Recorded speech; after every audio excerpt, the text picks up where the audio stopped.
got win rates and stuff. I kind of want to go over this maybe a little bit afterwards, but first, let's talk about the young tier list. So for my tier list, first of all, I want to say this is absolutely stupid. The fact that I'm making a tier list for a game that's about to get like changed and swapped up and have a patch, like this is this is really silly. But kind of going out of the closed beta test and into the open beta test, we've seen some like silly things where Skill Amp was like kind of had a reign of tyranny for a while and was really strong and just pooping on kids for a minute.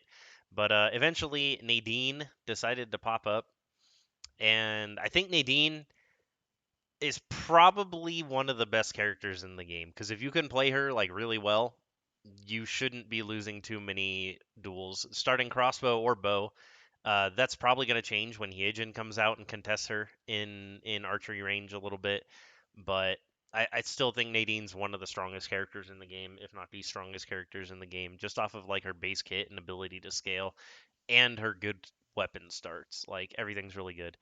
I'm gonna go like really fast through this tier list because I really don't want to take too much time like with it. Like I said, it's all this is gonna be changing in a week, so it's not like super gonna be set in stone. Basing what you're gonna play next week off of this tier list is very silly. This is more just like going over why things were strong and where I think they were overall in the game. Uh, Hyunwoo, you know what I'm gonna say because the tiers are ordered. Hyunwoo, I'm gonna leave at the very tippy top here because he's good at every point in time in the game. He can finish his weapons faster than anybody else. He always has purple weapons. He can fight you at any point in the game and be really strong. He has multiple different builds he can go. He can build crit. He is a little bit squishier, but he can build crit. He can go regen Hyunwo, which is just super scary right now. It's like very, very, very tanky. And he had the old plasma tonfa, and he could just go skill amp and like blow you up with his skills, and he gets away with everything. His kit is too good. He has too much damage in his kit for being a bruiser, and it definitely needs to be toned down a lot. Uh, Now this one, I want to put Zahir up here. I really do want to put Zahir up here. I really think Zahir is S plus.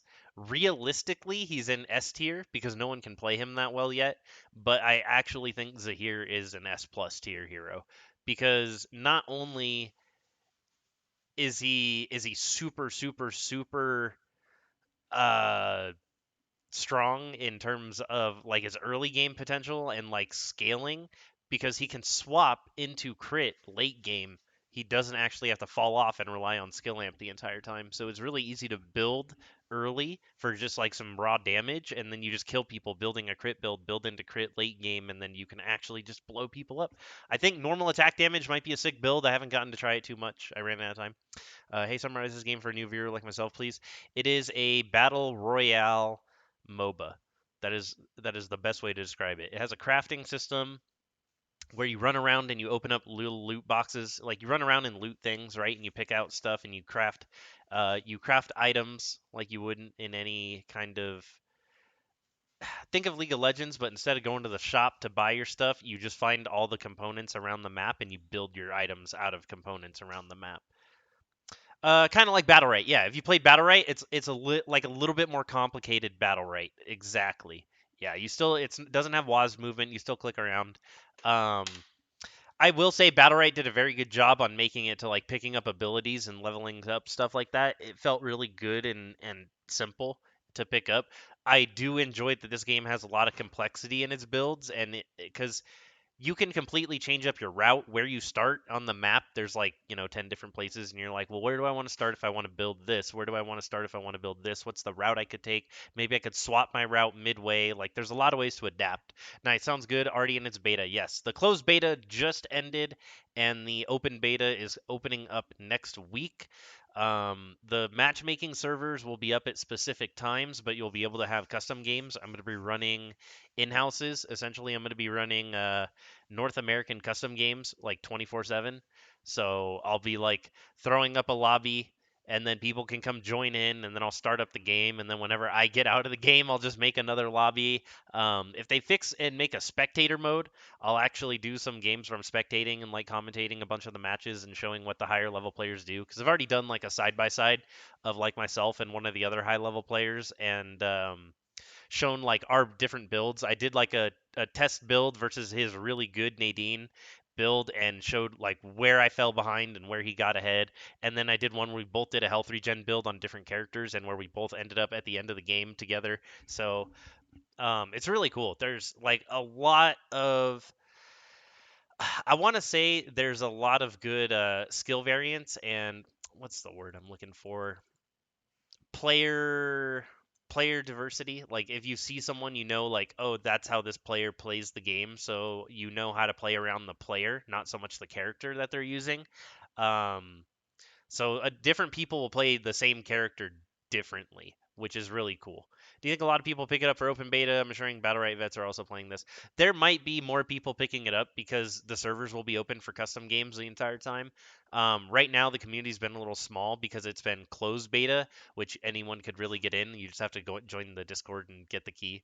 So, once it's open beta on Steam, people can just download it directly from Steam, open it up, and start playing.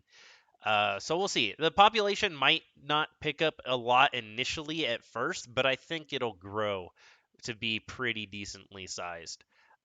Just because it's a new concept for a MOBA and it's really fun. Like it really is super fun. Once you start getting into like making your own routes and doing your own builds and you find a character that really clicks with you, it's over.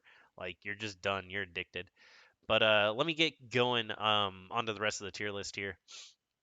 So we're gonna be done with S plus tier, and I will mention, if you look at this tier list, it just goes from S plus to B. Like there aren't that many bad characters in this game. I think everyone can actually win the game if they're just good enough at their character, and they play to their character strengths really well. But some characters definitely have an easier time pulling out some crazy wins. Zahir's just up here because he's purely skill based. Let's put up the two problem characters. Yeah, no problem, homie. It's all good. Hopefully you pick up the game. Feel free to like hop into the Discord. I can grab you a link here in just a second. Um, and once the game goes into open beta next week, you'll see it. You can check out the two new characters they have announced. There's gonna be a lot of cool stuff. But Heart and Aya. So Aya's good for two reasons. One, her ult is just broken. Like you just can't interrupt it. Even when you're like playing something like Spear Fiora and you stab it and you're like, sick, I outplayed him. I interrupted his ult. It goes off. You die. It doesn't matter. Sniper Eye is really good. Pistol Eye is really good. Assault Oh Rifle. Oh shit! yeah. Whoa, Vic. Whoa, the ultimate homie coming through with the sub. That's what's up. Yo, yo, yo. You know what? Hold up. Oh, that's not what I need. I don't need that. Let me update this young sub count. The 16 coming on through. Number 16, Vic the Schick. Let me grab you the Eternal Return Discord invite right now. I got you, homie. Boom. So you can hop on in there. You might not be able to get your key anymore where it says get a key, but at least you'll be in the Discord chat and then you'll be there ready to go and ready to rock for when the open beta rolls around. Thanks for the Twitch Prime, homie. That's what's up. Coming on through. All right. But yeah, Aya also has a big advantage, which I'll get into when I get into like Jackie. Aya has the advantage of having three different weapons, right? And this will be alleviated in the open beta when everyone can have different plans for each weapon. But having three different weapons right now is huge. It's huge. Also, you get your sick ass emotes, homie. Yeah. Boom. Because she can start pistol, sniper, or assault rifle depending on how crowded each of the areas where she wants to start is. So she actually has a huge advantage on that, on top of her ult just being broken and busted. W could maybe do with a slight toning down of damage because it does become oppressive.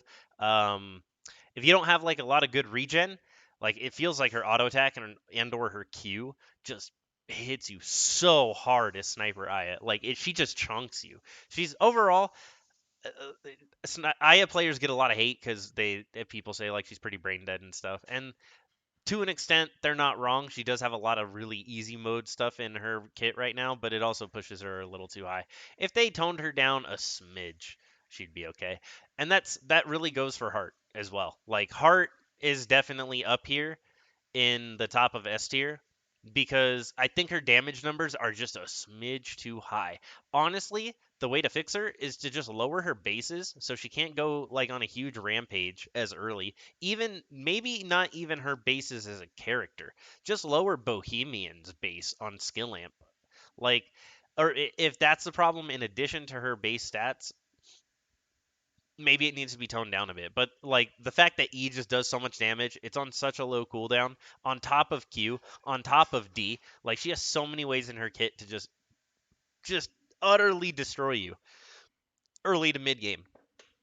Good players just know to run away from Heart. You just wait till end game and then you can probably beat her, hopefully, if she doesn't like hard swap into the regen build, which is still a little difficult if she rush Bohemian and not Stairway. I think it's Stairway. I don't have the items.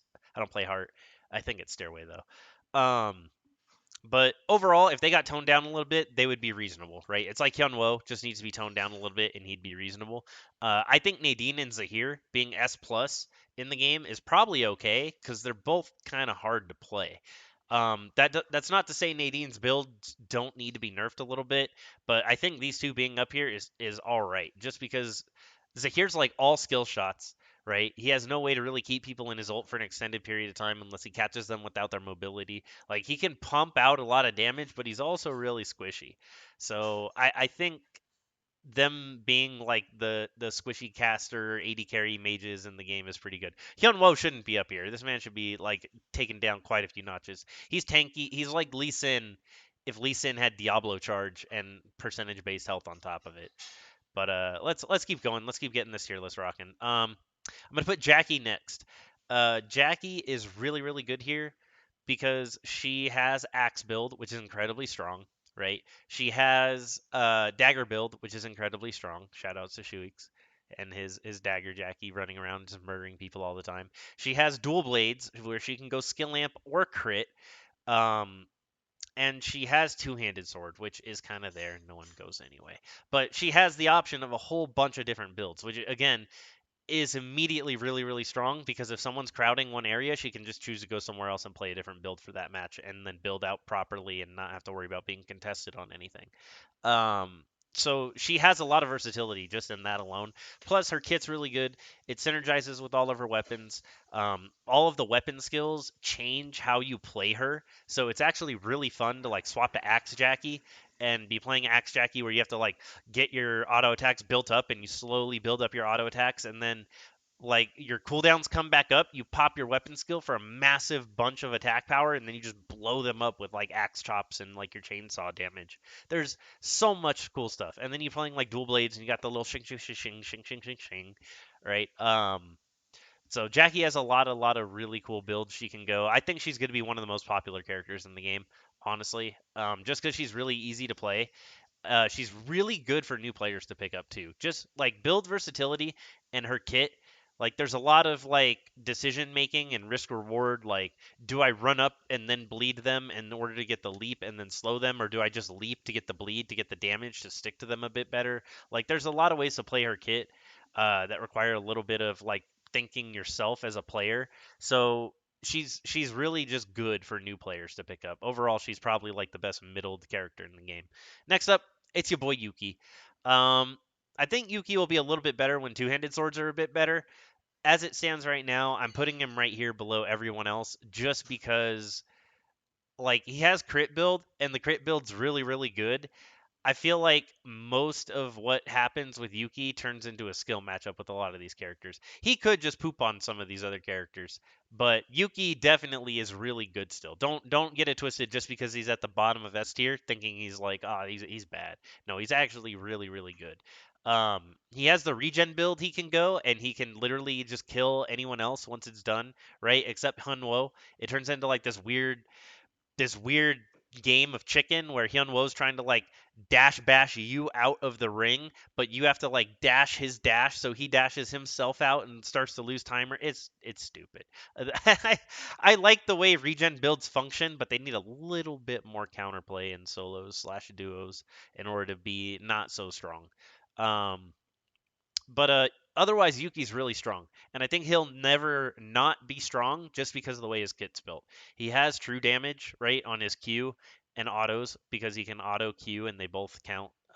Consuming his cufflinks, so the true damage is big. That'll never fall off. His ultimate at max ranked is 25% max HP damage, so he's got tank buster capabilities like built into himself as well. If lifesteal gets better, I really think Yuki's going to be able to capitalize on it the best. Just because he can get some attack speed, some life steal, and once he starts getting the two-handed sword passive where he gets 100% extra damage bonus, he's going to be a monster. He's just like going to be life stealing his way through everything and not stopping. Regen builds feels like the things become a slap fight if you fight another person going regen. It literally is. Like me and Yoonghea ran into each other and we were just like slap fighting each other at the end of a match. Like it was solos, right? So we run into each other and we start hitting each other, and then we realize we're like, oh, we're regen build. So then we just sat there and we laughed and we taunted at each other, and then we ran around and killed everyone else 2v1 because we couldn't kill each other because we were both regen. So we just teamed up on everybody else. This game is so fun. I love this game so much. Um, so yeah, this is your top tiers, right? This is essentially your top tier characters. Now I'm gonna put Lidai Lin at the tippity top of A. I still think Lidai Lin is a good character. I just think for me personally, she feels really clunky to play. I think she could be S tier if she wasn't like just strictly locked into such a specific build path of going like White Claw Crusaders, because it's just the best build for her. It's the best way for her to get like health regen because she has really good base health regen. She gets 3 base health regen at max rank, which some other people have to like build a little extra for that. So with her normal build, if she gets like Crusaders for the 300%, you get the Knight's Arm for the 1.5 regen. You could go. There's a few different boot choices that you could go, but honestly, White Rhinos is what I see people go a lot on her. But you could even take like Feather Boots if you wanted a bit more health regen, or Boosies for a bit more health regen. Do Boosies have health regen? No, it's EOD Boots with the health regen. But if you get like a decent chunk of health regen on her with Crusader, you could turn her into an HP regen tank. It's just she's not nearly as effective as the other HP regen tanks, and it takes a little bit longer for her to get online with it. I think I'm gonna try to main Lidai Lin when the patch comes out. Like, there's some builds I have already in the works in my head that I know from what the devs have mentioned they're changing. Like, Dobok's gonna have +1 attack range, so Dobok also has 20% CDR. I'm gonna talk about what I think the meta's gonna turn into at this next patch, but I think CDR is going to be a highly contested stat. And playing Lidai Lin with 20% CDR and +1 auto attack range is going to feel really good. Like, a lot of the melee characters having +1 auto attack range is really going to feel good playing against a particular character in particular, and maybe another character also in particular. God, they just need to be toned down. But I really do think, like, Lidai Lin could honestly be S tier. She could honestly be A tier. She's just right there. Like, she's definitely good. If she had a few more build options, she could go. If she had tonfas or nunchucks as a weapon, honestly, she could be like one of the better characters in the game because she could have alternate ways to build her stuff that she's trying to get. All right, and then next we're going into Magnus. Actually, no, you know what? This one's hard, but I definitely think I'm gonna give it to Fiora. I'm gonna have to give it to Fiora because Fiora, though she can't chase anyone down, there's a few Fiora builds that exist out there where she can get a decent early game power spike and be threatening. Doesn't mean you can't just walk away from her, like namely characters that have no problem just jumping over walls or have certain kind of escapes, namely most of these characters and characters with dashes and characters with escapes, mainly most of the roster. So if you could just walk away from Fiora, she's still pretty bad, but there are things that they can do to get like crazy burst damage going early. I always build Lance of Poseidon for Spear Fiora, and we just had someone today build that on us while also rushing like Crit Tiara, Killer Heals, Glass. He had Glass as his accessory, so he had a whole bunch of crit strike chance already on that 160 attack power Lance. So Corval just like blew up when he ran into him, and it was actually a pretty sick build. I like that. it's a good idea. But the thing with Fiora is she does have different build paths and different build options. The problem is they're still kind of meh. Like the rapier builds are okay. They're all right. I think when the game strictly sticks to solos a little bit more, you'll see more Fioras start to like pop out. This is kind of like a general in every game mode which characters are doing really good and which are probably the best. Um, and based on, how I'm feeling right now. And then last but not least, there's probably one more character, but he's around somewhere. There is Magnus. So Magnus has the regen build, and that's all he has. Now the problem with that is Hyunwoo and Yuki also have regen build to an extent. Like these guys also have regen builds. Like a majority of the cast can go regen build at this point. So Magnus's regen build isn't really all that special because his like the good thing about him being regen build at the final circle was he could just knock you around and like kick you out of the circle. Hyunwoo doesn't care about that because he'll just fight your ass and kill you. So it's like Hyunwoo, if you can't kill him, he's going to be constantly trying to murder your face, and he can actually do it. Magnus with full regen build doesn't have as much damage. He's just scary because he constantly knocks you out, and even then, like he just doesn't have much going for him outside of that. So he's not terrible. He could still do some good with his life if he had like I don't know, maybe some bats had like some crazy attack speed crit build or something, or if his like W did more damage based off crit or something like Garen's spin, something like that would probably help him out a little bit. But he's also really good already. He does like I said, look at these tiers, right? We're S plus to A tier. We're not. This isn't B tier. There's someone that should be here, but I just can't find him because no one plays him. Um, but we're like this is how the tiers are laid out, quite literally. I don't think anyone in the game is horrendously underpowered. I think all the characters are actually fairly close in balance. There's just certain things that push other characters a little too high. And once we get the new patch, right, hopefully HP regen gets a little workaround and changed up a bit. That'll nerf this. Hopefully Hyunwoo himself gets a few changes and worked around a little bit. That'll just nerf this. Nadine probably doesn't need changes because Hyejin's going to come in and she can build bows and she's going to be contesting Nadine's bows. So now Hyejin's going to be rushing Ancient Bolt just as much as Nadine was. And the question is Ancient Bolt that good for Hyejin, or is it just really good on Nadine? So if it's really good on Nadine, then Hyejin might just be going for Elemental Bow or a different build somewhere else and just pissing off. And in the event that that happens, yes, we need to nerf Ancient Bolt a little bit more because then Nadine will just keep abusing that and being a little too strong. I also don't think Ballista should be as strong as it is in Built-in Hotel, but I think we can let that sit a little bit longer till people start actually like abusing it. Um, in case you were wondering, Isol's B tier. I just didn't even bother to include him in the tier list because that's the joke. Uh, shout out to all the Isol mains. Yeah, no, it's okay. He's all right. He just needs a little bit more to help him out. I think the nerf to his ult hurt him a little too much. Like his whole purpose is to try to live to end game, to win end game, or like lure people into traps and stuff. And sometimes like people just aren't that dumb. Like people don't run into the traps to chase you down, or like if you set the traps like on a path into the final circle, maybe you can get someone, but then you need a lot of traps for that. And then it has to be the final circle and you need to survive to that point and not die to anybody along the way. So I don't know. I feel like he could use a little bit of a buff. He doesn't need too much because he's already pretty strong when he hits you with that W and he hits you on a full blast like pa pa pa pa pa pa pa. It hurts. You don't want none of that. You don't want none of that. So down here in our final tier, we have Wickelin tier. This tier is devoted to everyone who is good loot. So Wickelin is of course good loot. Fancy Wolf, myself, I am good loot. If you ever run into me and you manage to kill me, I'm good loot.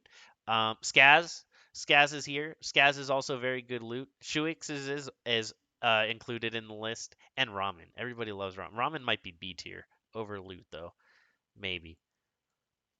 But we had to include some people in the tier list as well because if you ever see them in game, you should definitely just hunt them down and kill them. And it's gonna make their lives miserable, and I'm gonna laugh because I'm one of those people. So good luck. Skaz and Shuix. I hope you enjoy all the free loot that comes your way if you kill anyone that comes after you. But yeah, no, that's my tier list so far. Like I said, I didn't want to spend too much time on this just because the game's gonna change in a week and this is all gonna shuffle around. I think Zahir will still be up pretty high. Um, I think Nadine will still be pretty good. I think Yuki will jump up. I think Lidai Lin will jump up. I think Jackie will jump up. Heart and Aya, if they just get like a little love tap, that's all they need. They'll be fine, and then they'll be good. Like they're honestly just a little too oppressive. And if they like if Aya's ult had a bit of counterplay and Heart wasn't so oppressive so early, they would be perfectly fine. Everything would be okay. But yeah, so far the game's sick. I like can't recommend the game enough. I have so much fun playing the game. I can't wait to run in houses and everything and custom games with everyone and help people out. So it's going to be a blast. I'm hyped. Now I'm gonna save this and I'm gonna go link it and we're gonna laugh at everybody being like, "Whoa, what is this tier list? Whoa!"